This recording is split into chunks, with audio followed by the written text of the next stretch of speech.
Howdy, everybody. Bob Tallman for No Spin Rodeo.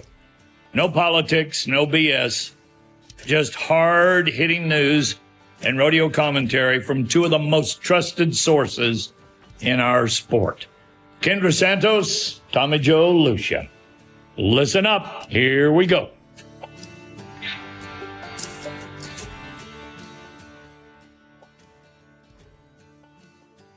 Hello, everybody. Welcome to episode 74. This is No Spin Rodeo. Joined here by the production wizard, Greg Teagarden, and of course, the first lady of pro rodeo journalism, Kendra Santos.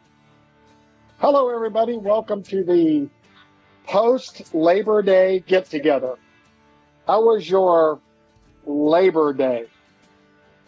Oh, Kendra, you're first. How was your Labor Day? Mine was absolutely fabulous. I was kayaking. And I know that is so random and cool, but I went with my brother Wade to see our mom, and we hit the water. It was very fun. Really? And what were you in a tank / pond, or were you in a river, or were you in a lake? We need a little more kayaking details. We were in the San Francisco Bay.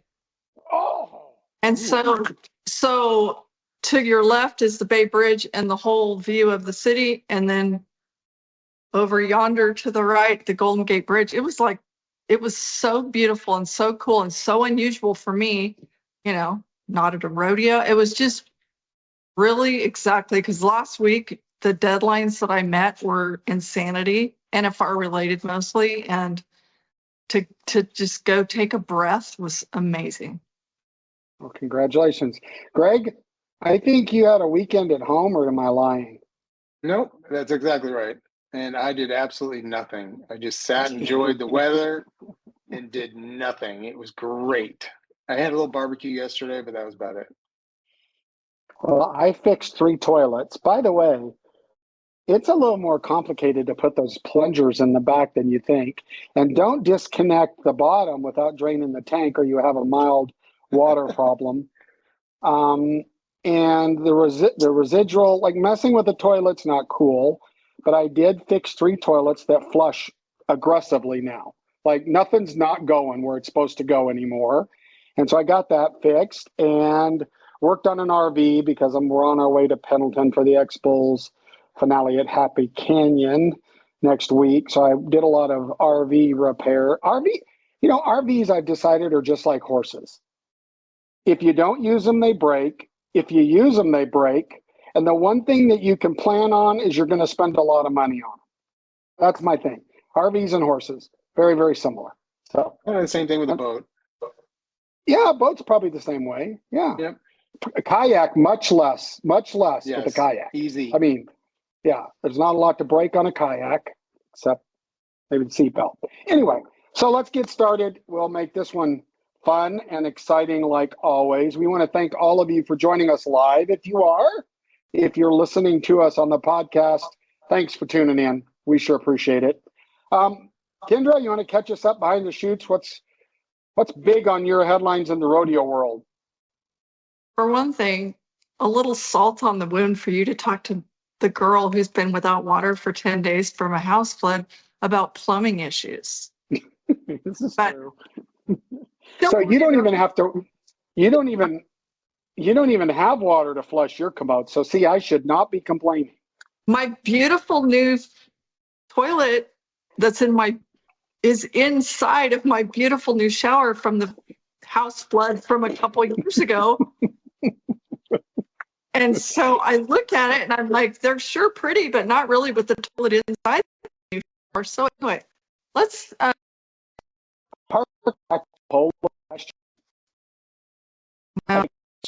Okay, good. That's no, but I will tell you this, I laugh because I'm really trying so hard to be healthy, and in the morning I do have smoothies. It was highly recommended to me that I should be adding organic dandelion greens to my smoothies because it has all these health properties.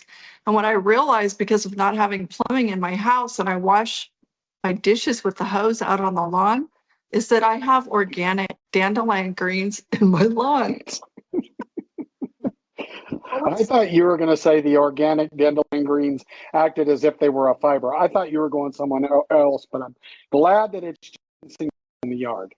At any rate, okay, so Ellensburg, what a great rodeo. I had a blast when I went up there. 103rd, right? Really cool. And you know, their opening where they bring the Native Americans, I think they even call them Yakima Indians up there, you know, off the hill in all their native dress is really cool. And I got a kick out of, because of course it was all recorded and when I got home I binge watched it. But there was one guy, clearly a Yakima Indian, and he rode amongst them all with their full native gear, dressed as a cowboy. And I just thought, you know what, this guy's cool. But Begayish.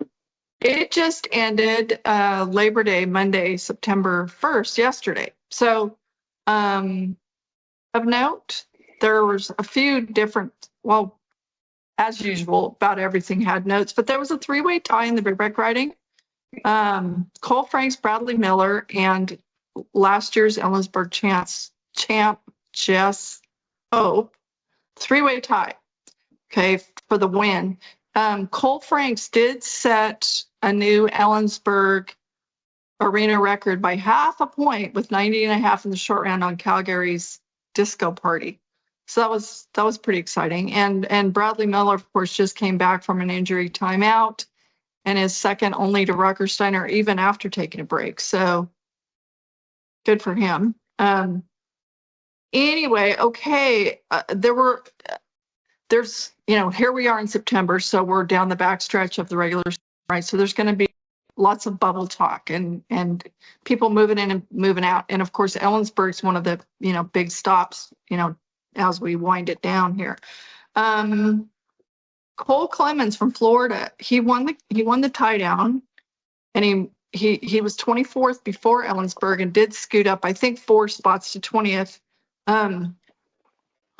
Special shout out to Cole Clemens and Dylan Hancock for their balls to go ahead and enter the wild cow milking, which was absolutely hilarious to watch. And they were fearless and it was fun. And over the years, you know, a lot of guys, I know Oat used to enter. He used to mug and rope, but it's really fun. That is a fun event when you have huge, strong cows. And it was really fun to watch guys like that. Okay, Bo Peterson and Martha Angeloni split the breakaway. Martha was 25th. You know, she's won a world title in the last few years. She was 25th before Ellensburg, so that was a huge win. And I went to look today, and I was really hoping I could see how much it scooted her up in the world standings, but their world standings will not be updated until tomorrow because of the holidays. So, you know, the PRCA, there's our overnight updated even after the holiday. So defending world champion steer wrestler JD Struxness won the Bulldog in at Ellensburg for the third time in 3 years. I think in 4 years. Impressive. He won 2022, 2023, and 2025. That's super impressive. And is right now calling on his young team of horses because some other ones needed a break. Aussie Damian Brennan won the bronc riding, called it a bucket list win. That was cool. JC Yako and Raj Ashford desperately needed to win. They won the team roping, and they went from 19th, you know, and so 19th in the world, and now they're really close within striking distance of the top 15. In the barrel race, again, the WPRA standings aren't updated, but Summer Kosel,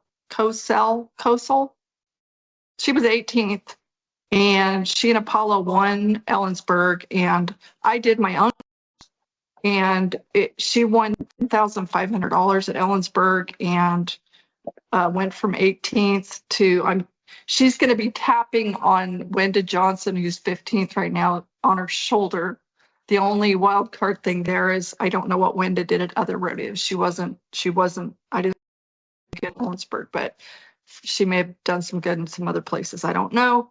Okay, Hudson Bolton in the bull riding. He's 19.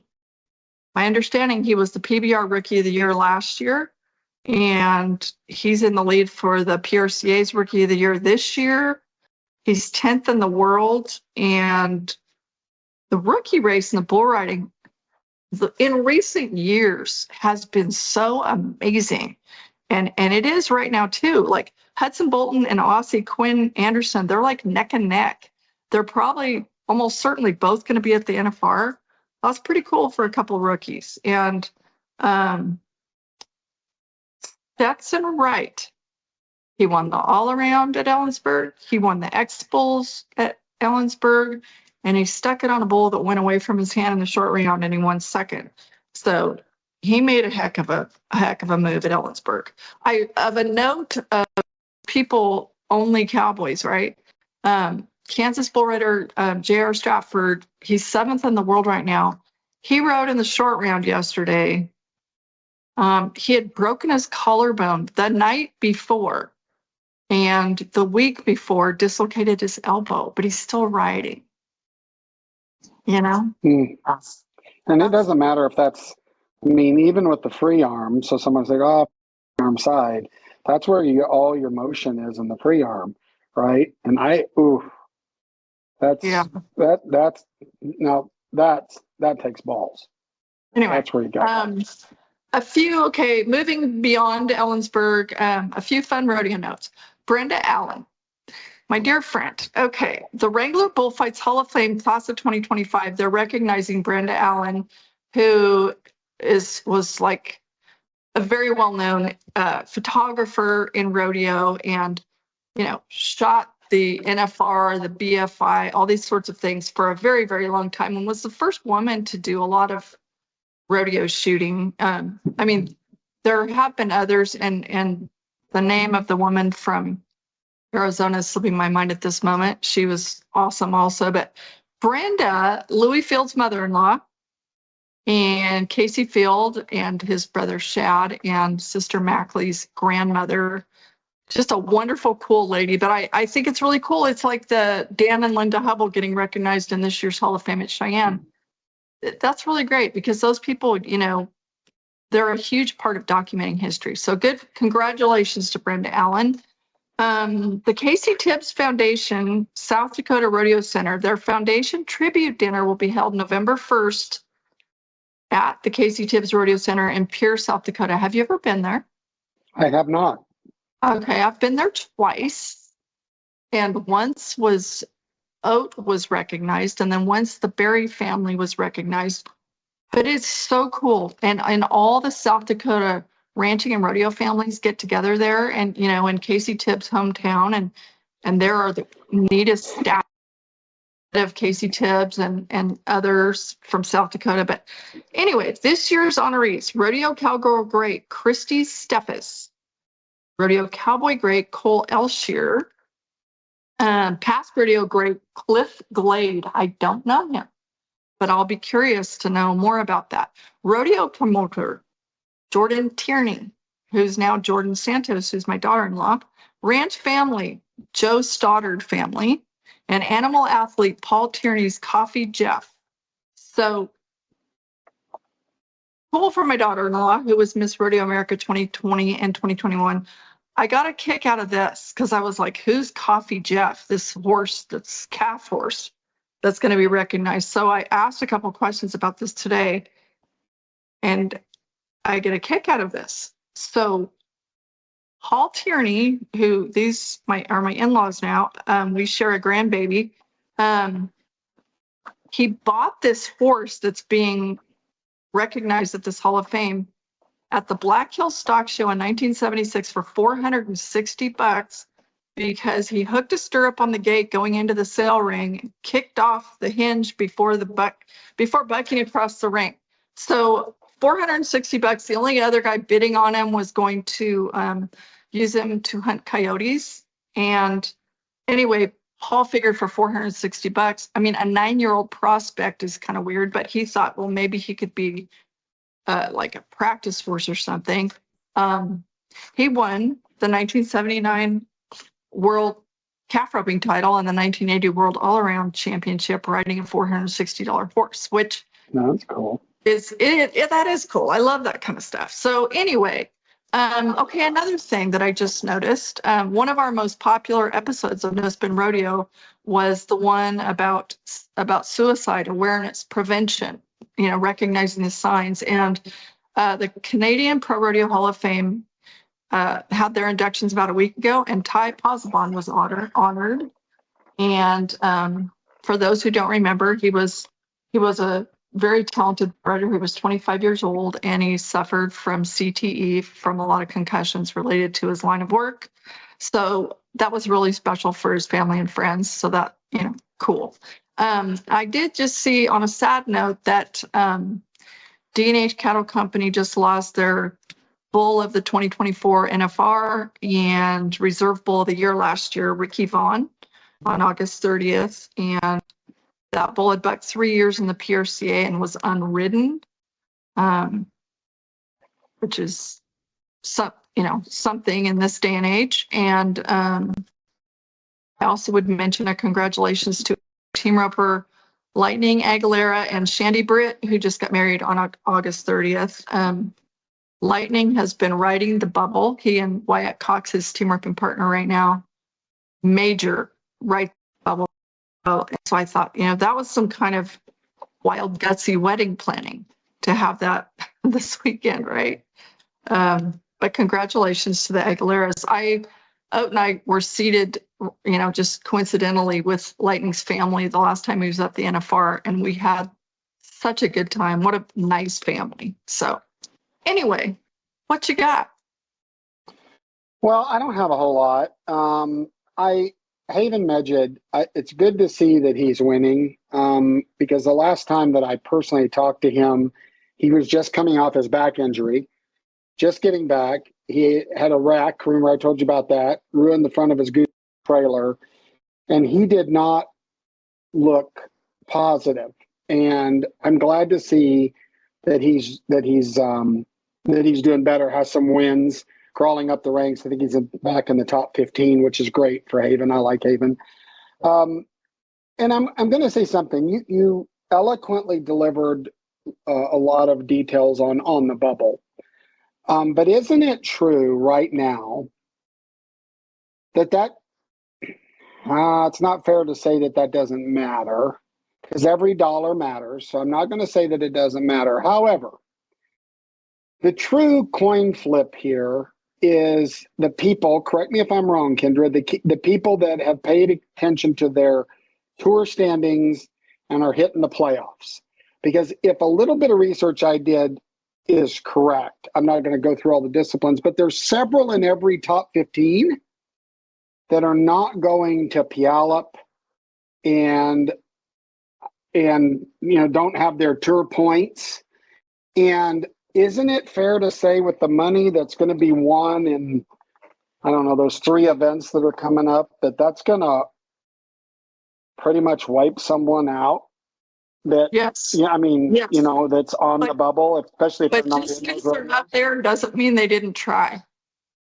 And well, I have a personal example right in front of me of a son who came back halfway through the year, who wasn't able to get into enough events to even have a chance. But people, how you do at the tour rodeos, most of these guys are savvy enough to make sure that they're not going to just, they weren't avoiding the tour rodeos. You know what I mean? Maybe they didn't do any good at them, but I can't believe that they wouldn't have tried, because, man, anybody who doesn't think it's important to be at Puyallup and Sioux Falls, and man, Yeah, I don't think they don't think it's important. We've talked in the past. There's been some slip ups in paying attention to what rodeos count and stuff historically, and I'm not saying any of that affected. My only point is, if you look at the standings now, they're significantly going to go through the bingo ball before the end of the season. right? And because there's a lot of money to be won. I love it. I know that most kind of historical rodeo people are, they're attuned and really gravitate towards the grind and grinding and winning and going up. And I don't disagree with that. I think that has its merits. But the fact that someone could get into one of these tour rodeos and maybe, outside the bubble or on the bubble and really knock it out of the park and run up the charts, I think that just creates a lot more things to think about and engage. And I think there's an argument for those people to say, well, that person went to 7,000 rodeos and won $1,000 at every rodeo and tried his butt off or tried her butt off. But I like the playoff stuff. I mean, I like to see big money. We all like big money. You can't knock big money. And the chance, right, to prove in that big setting that you belong, win enough money, and like I said, shake up the standings. Because there's going to be, we'll be talking about a lot of different people, I think, at the top. Now, if you look at the Stetsons and, there's a handful of these people that are just, they're going to do good there too, because they're, cream rises to the top, whether you're in Puyallup or Sioux Falls or wherever. I agree with that. But I think, it's interesting to look at the standings now, but when I look at them, I'm like, well, at the end of the day, but it's been dollars that have put people in the NFR. So I'm arguing with myself here. It all matters, but be ready because things are going to change up, right? Well, I think it just adds an extra dimension when some of the, biggest paying rodeos are right at the finish line, And so I always was like, when we used to have arguments about, whether or not Houston's money should count, I was like, well, I think it should, because then that led to, some friendly competition. And then San Antonio added more money because they wanted to be in the same league. And my way of thinking was, ultimately, if we start with a couple of them, maybe we can just keep building on that. But you don't ever want to turn money away, right? I mean, you want to have a lot.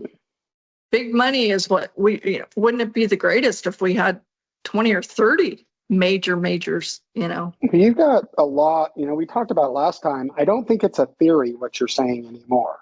I think it's a reality. Money counting forces other roads to compete, and there's ever been. I think it's 100% because of that. I don't think it's a theory. I think it's reality. Let every dollar count. Don't punish a rodeo for wanting to be big or bigger or the biggest. Hey, but what I haven't yet gotten an explanation why 80% of Calgary's money counts instead of 100. There's a lot of Calgary we haven't explanation. And that book, that story isn't over yet. I think there'll be some more headlines on Calgary. We'll see, but that's the whole deal ain't over yet. That's what I think. We'll see. We'll see what happens. But I don't know, but I don't know. It's stupid. But anyway, explain it. It is what it is. But I agree with you. Why wasn't team roping equal? I mean, here's the one thing I keep hearing from the board of directors of the PRCA in comments with other rodeos, and even in some of the discussions, that we have to be consistent. Seriously? Like, okay, let me read you. Just what we're talking about, right? I just think, look, if you're gonna be rule followers, be rule followers. Then that means everybody follows the rules, right? Don't pick and choose. And if you're then, or why not just admit it? Hey, we don't really want to argue. We want to do this, but we're not really going to force it, right? Just own it. Own it. It's kind of whatever we feel like today. It's actually unfair to not have everyone follow the same rules or everyone be treated the same. Back to the Cowboys, Kurt Turtles was part of the point, right? I agree, but And that's it not took reality. a very long time to get that rule book. So yeah, it does seem like we would respect the rule book. Yeah. And so you can't blame other rodeos for coming in and asking for ground rules and sanctioning when they see other rodeos approved that way, right? I mean, or you can't. How dare you ask for that? What do you mean? How dare I ask for that? You approved 3 events. Well, that doesn't really matter.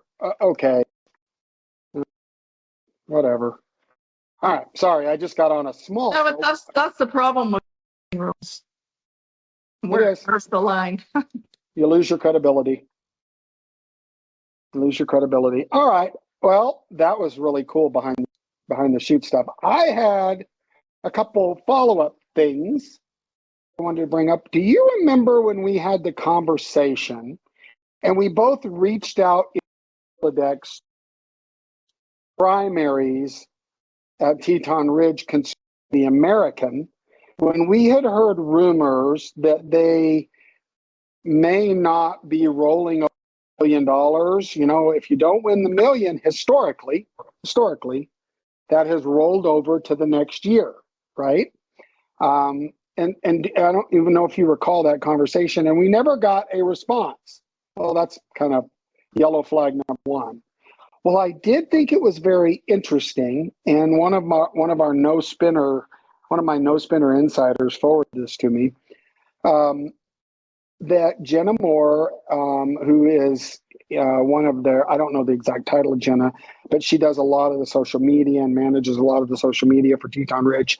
She does a really good job. But there's a clip of her, and I may not get all of the facts right, so don't nail me to the wood right here, but I'm pretty sure I've got this right. She was she was talking to Brazilian bull riders in Brazil, because I do think they're doing one of the big events in Brazil is qualifying and girls.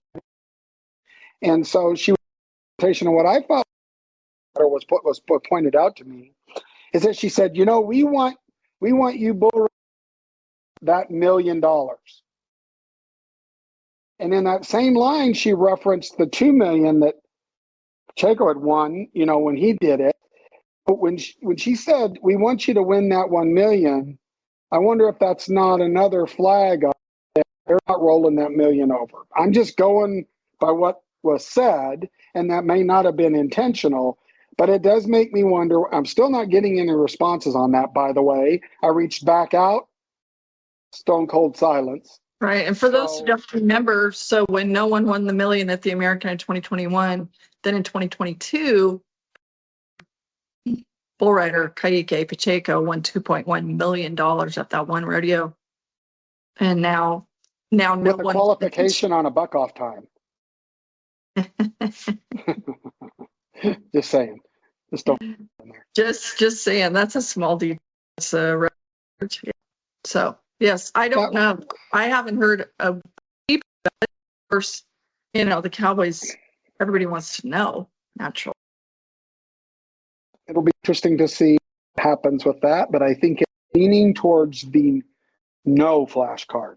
The other thing is, we talked a little bit about, it's been in the news a little bit, about Dr. Phil and Merritt Street Media. Remember, we had Sean Gleason on. I thought a little bit of PBR media stuff. I did think I read a post from Mr. Gleason, with all due respect to Mr. Gleason, and this was a while back, and he said, we're on 8 different networks, have 8 or 12 hours of programming on. There's more bull riding than ever on before. And hey, fans, how dare you complain about trying to find us? Just go watch us. So he did kind of scold the fans a little bit on that. But rolling back to the Merritt Street Media, remember they did a deal with Dr. Phil. Dr. Phil seems like the guy that, like, of anybody that you can trust, it's Dr. Phil. I mean, come on. He's wrong with you inside. He fixes things. Anyway, so remember they abruptly sent Dr. Phil's Merritt Street and like a and because the PR wasn't getting, they spent a long time promoting Dr. Phil and watch everything on Dr. Phil, da da da da da. Well, that went south, and we talked about the fact that there was joint litigation, people suing people, and I suspected at the time, I think we said, we'll just have to wait and see if we get more details on this. Well, some are seeping out, and I think they're interesting. It's coming out now. Don't know if this is fact or fiction because you don't know what you can believe anymore in any media, but that Dr. Phil, Merritt Street Media, is selling their assets to a new entity. They moved all their major assets over to a new entity right before they recently filed for bankruptcy. This is Merritt Street Media filed for bankruptcy. Wow, that's not very cowboy, to shift all of your stuff so that you don't lose it. And it makes me wonder if PBR and TKO and all those guys that are after them for breach of contract don't have some in their corner. Because if you want to shift all your assets over so that the property be left, you can squeeze a lemon with no juice, So I think that doesn't sound like a legal maneuver. I mean, really, that'd be like, I'm going to move all my assets and then file bankruptcy. That sounds so not legal. Well, everything with big money people doesn't sound fair because we all instinctively try to do what's right. Those people don't always do what's right.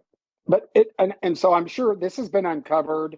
I guess the PBR presented into evidence. Again, I don't know all the details because I'm getting bits and pieces of different articles, but presented into evidence some texts about these assets moving, right? And da da da da da. So again, it's kind of fun to see, what happens. It'll suck though if PBR wins whatever the lawsuit is, and there's nothing left to pay them with, which may be the exact thing that's happening here. So, there's still, you can catch PBR all over the place.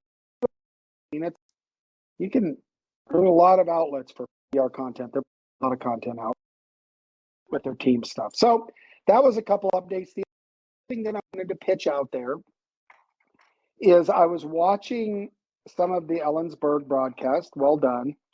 And I noticed in Reno, I'm pretty sure, and I decided not to do this at Salt Lake, but I'm pretty sure they were using drones for coverage of the event. And were they using drones during the competition? Either one of you, I mean, Kendra, you avidly watch this, but they had to be because they had available overhead shots of in certain events. So there had to be a drone above the arena. Okay, so Donna and I went up here to the Swiss Days in Heber City, and we're walking up to walk around some booths on the weekend, and they're flying a drone. And it's one of those, Greg, you can probably comment, but it's like one of those little badass ones, right? I mean, they're like, then this guy had goggles on because he's sitting in the front yard, he's got joysticks, and then this drone sounds like a pissed off giant honeybee going zero, zero, zero, to the point where I looked around and there's thousands of people. Everybody's looking up, trying to figure out what this is and where it is. So here's the thing that I'm wondering. And I reached out to our PRCA friends. Are there any rules for competition about drones zipping over? Because I would have loved to do it. And Greg and I could have done it in Salt Lake. And it is a super cool shot. But I didn't because I was worried about spectator safety and interfering with competition. Have you heard anything about that? There are no rules. I asked. There's no rules about flying drones over a PRCA event during competition currently. And we know that people sometimes use overhead wires, like at Hughes. Oh, Greg and I tried that. It was a massive failure. But Well, and they do that at the American and different things too. But drones, maybe it's just so recent that there's no rule about it. I thought it was really interesting. Sometimes like they would, you know, well, here like showing us around the arena and then mentioning that they're going to do a major overhaul on the stadium. And then, oh, and by the way, here's the Yakima River, I think it is, that, flows right here. And, I thought it was kind of fun. But then every once in a while, there was like an overhead of, say, a barrel racing run or something. And I mean, I don't know how high up there they are. I don't. Well, so I got a question for Greg. Greg, you're a licensed drone, like you've got all your licenses. Tell us, what are the rules currently, or do you know? Can you fly them around open spectators like that? And how does that work? Generally, no. They have laxed the rules recently, but generally, as a pilot, you don't fly over people. You can fly like in the arena, but as long as you don't go over the people, you're fine. Some of those rules go away when you get to a certain weight class of drone. So there's I think it's a 250 gram limit. Once you get under 250 grams, you don't really have any rules whatsoever. Hold on, what's 250 grams in pounds? I don't know off the top of my head. So like half a pound, if you were guessing? Yeah. I mean, I can look it up, but I'm not really sure. But it's light. But I don't care. A half a pound flying plastic object that's 500 feet in the air that comes down is going to mess you up. I know that because I bought the Woozy one time. You throw it, the cowboy boomerang, and it comes back. But I bought the one without the plastic ring. So essentially it was a helicopter. It had 4 rings. I bought 10,000 of those for a tour. Well, let me tell you what happens when you chunk the Woozy, the flying helicopter, and it doesn't come back. It can significantly injure anybody, even half a pound, right? And so tell me that you were able, how good of a drone flyer you are, you're not going to fly that over the arena without going over people. No chance. Yeah, it's true. John, I think it's gorgeous. So some of the stuff that I saw, like they have a drone that they provide in Clovis, and we use it during competition. He'll fly it out over the arena when we're doing bull riding and other rough stock. We'll actually chase the barrel racer once she goes around the last barrel, and we'll chase her after that. What was surprising me from watching the Ellisburg was that they would take the drone and they would literally fly it up under the canopy, up to in the crowd, and literally be looking at some like you were standing in the row below them. So that drone was sitting there right up against, I mean, I'm sure someone could have reached up and pulled it right out of the air. That, I don't think it's safe, but it may be legal. It's cool. I mean, I think it's very cool. It makes for a really cool broadcast. But Kendra, keep your ears out for us, because I can't imagine that thing doesn't somehow interfere with the mind of a competitor or an animal. Maybe not so much in rough stock. I mean, I can see in rough stock. And at the American, that's Skycam. And Skycam is virtually, you don't hear it. It's a 4 cable system that, what they use in the NFL, you don't hear it. And even then, there's times when I think that thing gets too low, right? Because you'll see a horse look up when it gets too low. So I just wonder, I'm just pitching it out there. I think it's fantastic TV. It's just, Kendra, keep your ears open, because I'm wondering. The bottom of it is, just like we talked about in the last episode, if it in any way impacts the competition, then it can't happen. So obviously. How do you prove it? How do you prove it though? I mean, I don't know. I'm just saying. I think the PRCA eventually will probably have to get involved. unless no competitors complain. Well, I mean, you know, It may take a crash to Yeah. make something happen. true. And then I But wonder whose insurance is that going to cover? Who's going to cover that? there, you know, we've been at the NFR before where, you know,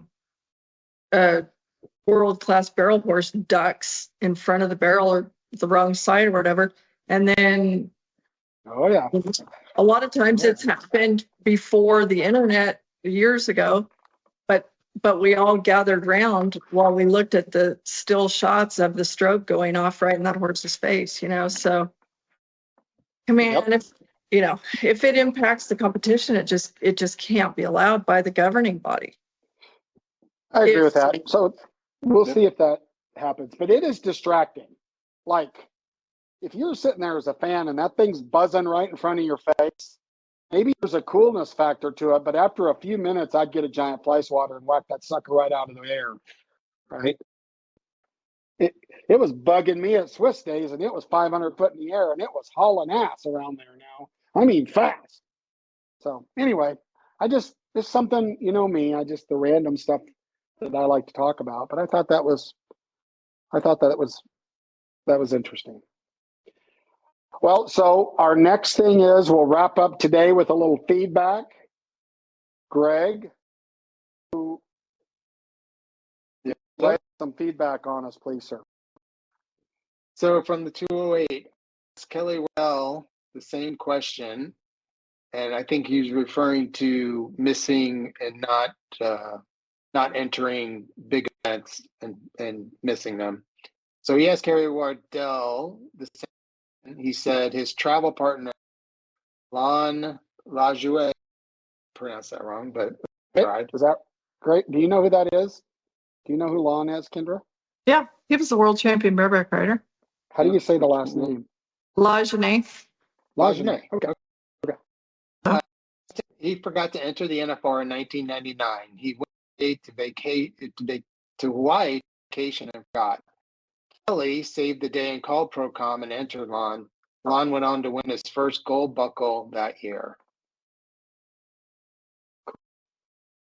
So I think what that says is you should probably have a smart traveling partner that's paying attention. And you know what? The truth is, in most of these trucks, Kendra can verify this, there's usually a leader in that game in the trucks.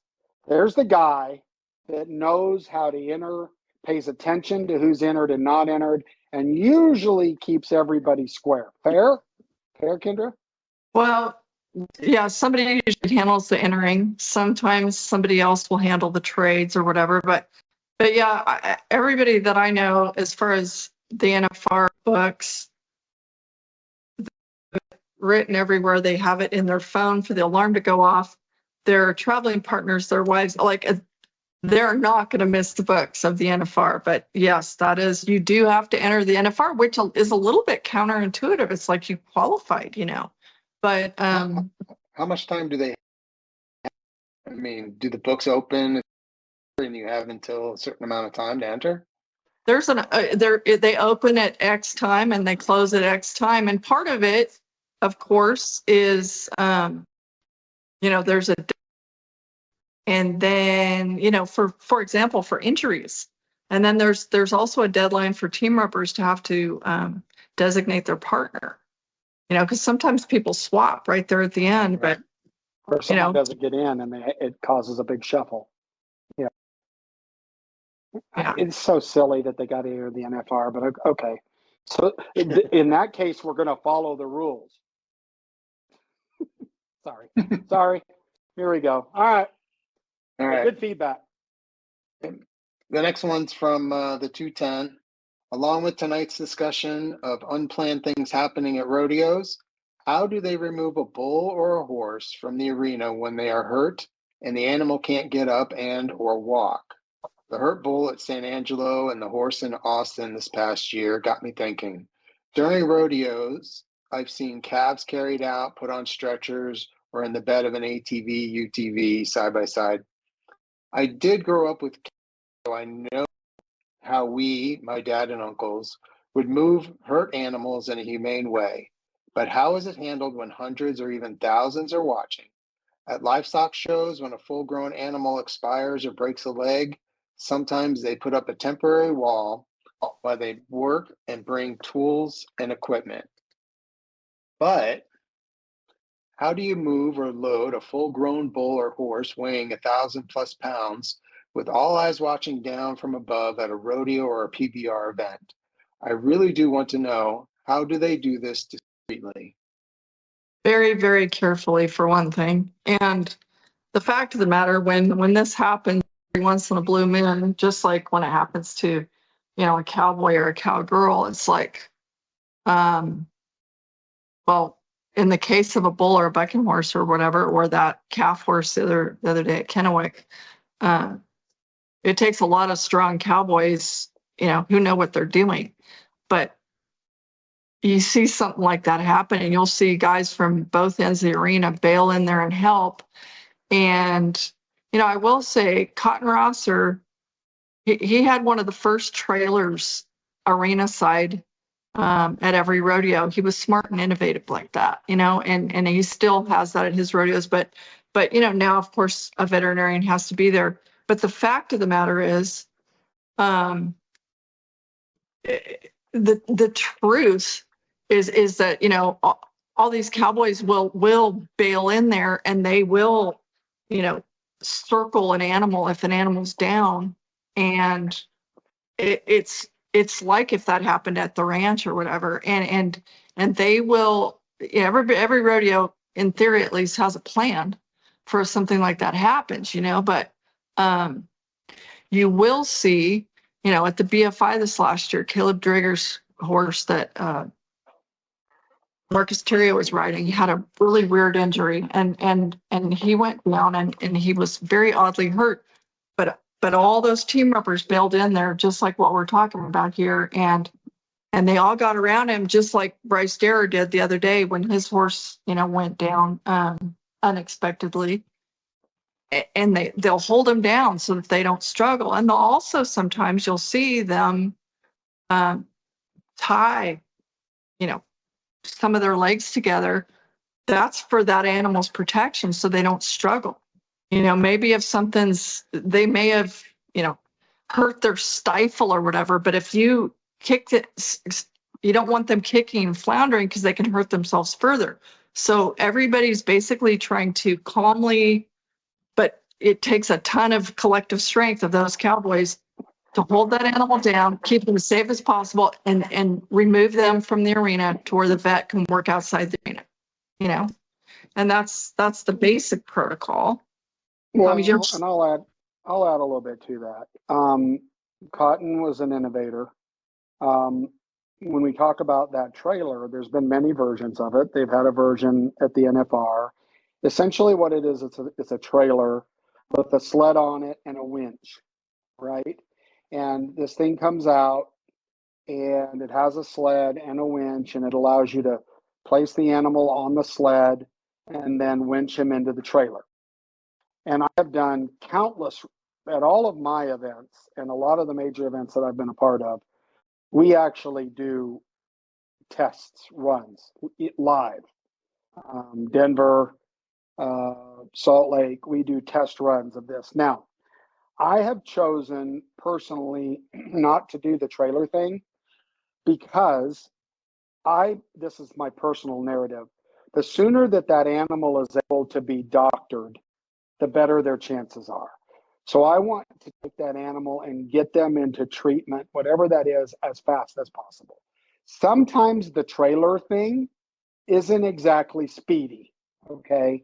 I've seen this run a little bit longer. So my goal has always been to innovate and to get an animal out there. So there's a couple things, Kendra, to what you said. God love all the cowboys that come to help. But I've been in situations where just because a guy has a cowboy hat doesn't mean they should be out in the arena and try to help. For one, I hired 2 very talented pickup men in rough stock events, talking about in rough stock events. If there's an injured animal, we rehearse what those pickup men are going to do to contain that animal so he doesn't further injure himself. I have been a part of events where Dippo the Whippo cowboy runs out there to try to help, he has to be hauled out on a stretcher or he screws the pickup men up. So I have a little problem with that. I think really smart people that know what they're doing, encourage them to help. But there's paid professionals there that are there and trained to do a job. So we rehearse. Now, in our case, David Pickering worked with me. Several of us worked with him, and they used to have these kind of big metal sleds. Old school is big metal sled for a big animal with a giant, out they come back in and put the animal on the sled. The goal is to tie the animal down or get him contained so he can't injure himself in rough stock, and a timed event horse.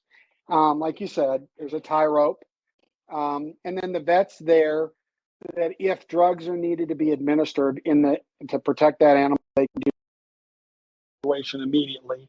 But then you want to get them on a stable device and out. And so David Pickering, we developed, David did, he's got this really hard plastic, which slides very, very easily with shoulder straps and handles on the sides cut into it. And we put 1,800 pounds of hay on that at Salt Lake, and 7 guys could carry it out. Now, with 1,800 pounds on it. Very humane, very quick. What I like to do is hook that sled to a skid loader.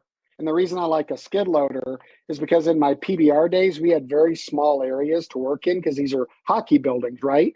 And you have one overhead door with, by the way, all these panels in it to load 65 head of bulls. So you have one 8-foot alley out, and you have to be very, very trained to get an injured bull out that alley and onto a medical trailer. We have a medical trailer at every event I do, a trailer designated. The vet knows where the trailer is. The trailer driver knows where the vet clinic is. I'm just telling you, there's a lot put into this at a lot of events to make sure that that animal is taken care of, right? And that the best things are done for it. And so, we use a skid loader. I have a skid loader there in case we have to make a corner, because you have the ability to lift, right, and turn a sharp corner with the articulating tracks of a skid loader. And the goal is to get that animal, to where he can be seen and to get into a veterinary care facility that can actually treat the injury, which is critical. I've seen times and times again where animals have been saved because there was a plan. We talked about this earlier, and we got them there quickly. Right. And also remembering too that there are also on-site veterinarians to help an animal right then and there. And I would think that there must be certain times when 2 pickup men, I don't care how handy they are, they need a hand, right? Well, they do, but they are in the best position to stop a moving horse with their rope and their saddle, period. 17 guys jumping on him to mug him down is not as efficient as a pickup man dropping a loop over his head, dallying him up, and stopping him to avoid injury. Right. And I understand that. And this becomes very case by case, because of course we've seen the magicians that are good, great pickup men are, but depending on what the injury is, in this day and age with cell phones in everybody's hand, it's very tricky how you get that animal out. And it's also, I remember really paying attention when I went to Churchill Downs back when NFR bull rider Carl Nafsker had the horse unbridled. I got to go as his guest to Churchill Downs and watching how they handled it, because a horse went down on the track, and how they whisked out there with a trailer, and their feeling there was that it was very quick, and also then everything that happened inside that trailer was contained to view. So every case by case, and also those venues we used to go to at the PBR, maybe once you got them out of the arena, you had some privacy backstage. But a lot of times in a wide open, rodeo, well, it might be in view of the concession stand or the carnival or something. So you just want to be really, really careful in 2025. Well, they should go into a trailer and go at the veterinarian on-site's direction, wherever it is, that they can get the best care. Right. I mean, that's not brain science. Get them loaded into something so that they can go be cared for. And if don't have that plan, you should have it. So, all right, good conversation. Yeah. What else we got, Greg? So from the 613, as you mentioned in tonight's episode about the stupid Sean Davis hired t-shirt guy. We didn't say that. We did not say the stupid Sean Davis hired t-shirt guy. In full disclosure, we never said that. Go ahead. Here is a field trivia about the NFR fans in the stands. Remember the little Navajo kid that danced in the aisles of the Thomas and Mack when Derek Begay roped?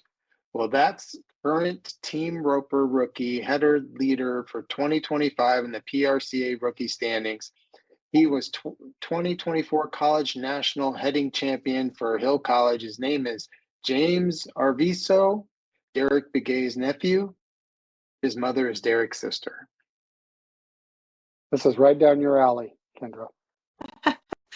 Well, yes, to echo your sentiments, I don't believe either one of us called Sean Davis stupid ever. But anyway, yes, James Arviso is indeed Begay's nephew. And not very many years ago, when Begay got in a bind with horsepower during the NFR, that kid, James Begay, jumped on his buckskin mare, and she did an amazing job. Begay's sister, who is James's mother, is Jamie Arviso, and she is a very, very talented rodeo photographer and ranch photographer.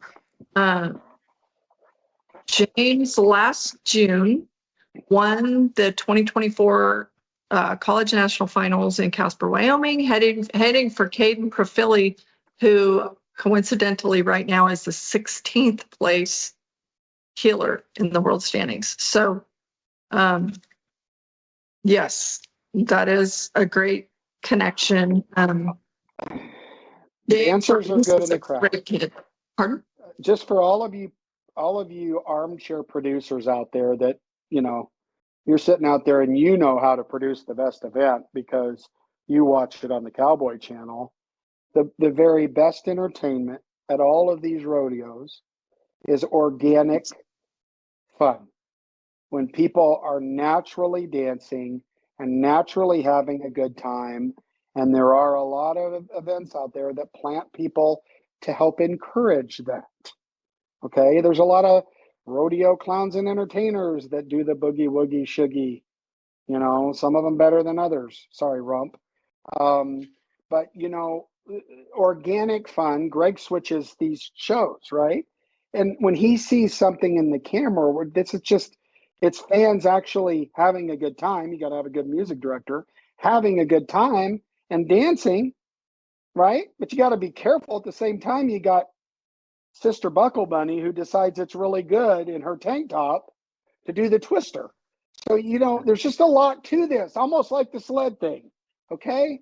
So enough with the stupid Sean Davis. Now the guy that is dancing does have a dad bod now. They probably could get some other.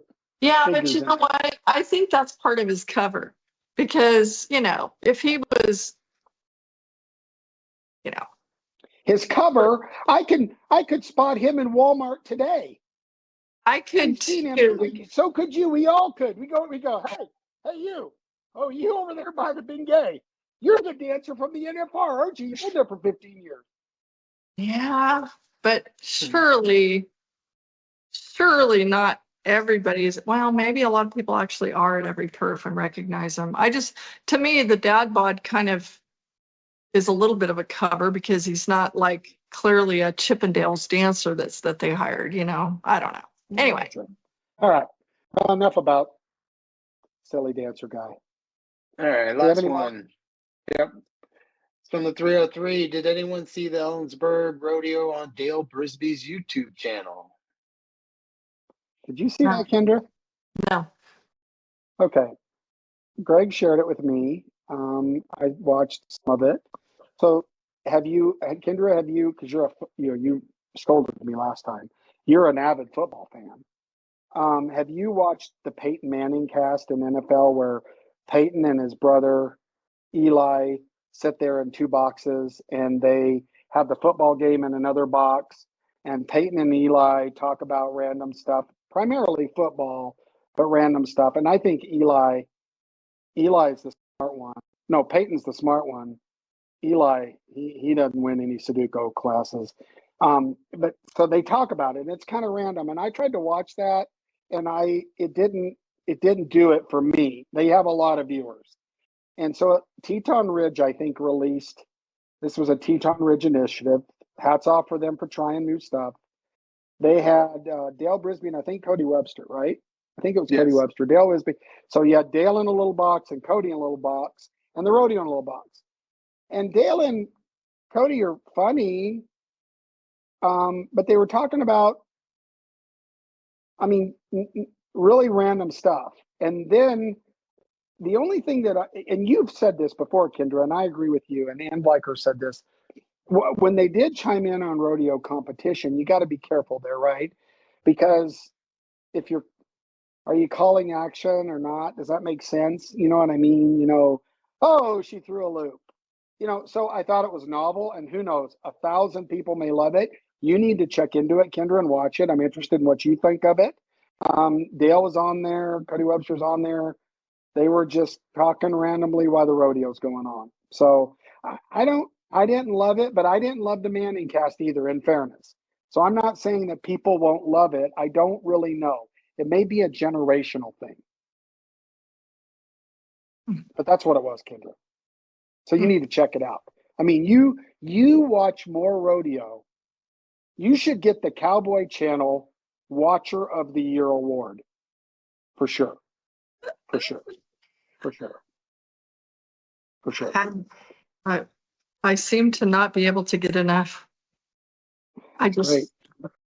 Awesome. All right. Well, we want to thank all of you for joining us. Kendra, any last thoughts from you? Greg, anything bedazzling you want to pitch out? We need to talk about next week, though. Oh, we do.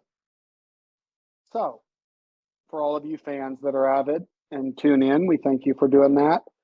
Greg and I actually at this time in doing the X-Bulls Turf Finale in Pendleton at the Happy Canyon Arena. And so what we'd ask you viewers to do, and Kendra has approved, because Kendra's kind of a Nazi on this. Kendra has approved. We are going to ask if you would, we are going to record the episode 2 days later, right, guys? One day later. 1 day later. See, I can't even, my COVID brain. So instead of Tuesday next week, we'll be on Wednesday. Same time. Same time, different day, same place next week. We'll give you the insights of, we'll have firsthand knowledge of the Expos Championship, which is framing up to be, it's a $150,000 event. And I'll tell you, I think that the PRCA has the greatest set of rough stock riders that I've ever seen in the bareback riding, in the bronc riding, and in the bull riding. I am dying. I don't think anybody wants to do it, but I would love to put a PRCA team of bull riders together and take on the PBR team of bull riders. I'd love to. I think it'd be cool. Thing about what you just said is, did you just say that the rough stock riders right now are better than any other era? I think so. Okay. No, hold on. Qualifying that with the way let me qualify that. Everything was different in competition back then. The cap ropers are faster, the cabs are smaller. I understand that everything's different. Bareback riggins were floppy, loose-sided handles. But I'm telling you right now, the field of bareback riders is as strong and as deep as it's ever been, and I think it's the same way in recent history in bull riding.